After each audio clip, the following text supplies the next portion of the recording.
Maintenant, mon repos doit être un peu diplomatique.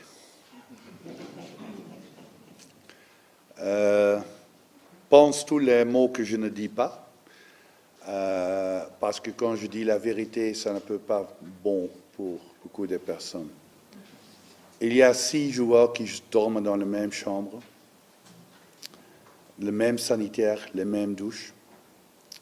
Il y a chaque membre de staff, seulement 2 ou 3 sont dans un single room. Les autres membres dorment dans le même lit.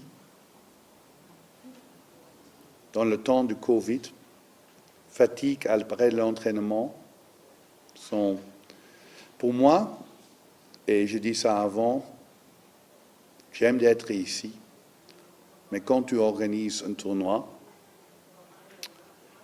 avec 4 équipes pour un stade, et tu payes, tu règles les hôtels, chaque équipe a besoin de même niveau. C'est un peu de respect pour chaque équipe. Parce que quand tu crées différence entre des équipes, quand les grandes équipes ont des meilleurs hôtels, des meilleures infrastructures, pas loin du stade, et les petits pays, dans les mauvais hôtels, tu crées, c'est favoritisme. C'est favoritisme. On est ici pour jouer aux pelouses et quand c'est Gambie qui est champion d'Afrique au Cameroun, ça doit être décidé aux pelouses, pas dans l'hôtel, pas la distance. Demain, on doit voyager 2h30 pour le stade.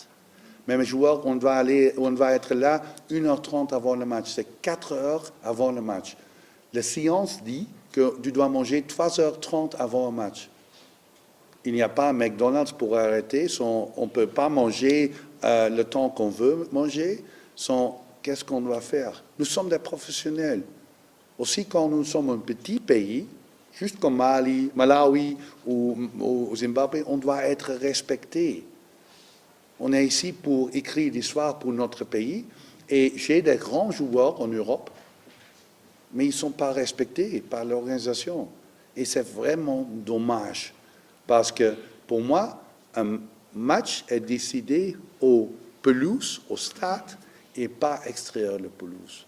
Et l'hôtel, l'infrastructure qu'on a maintenant, je travaille 14 ans en Afrique, jamais vu.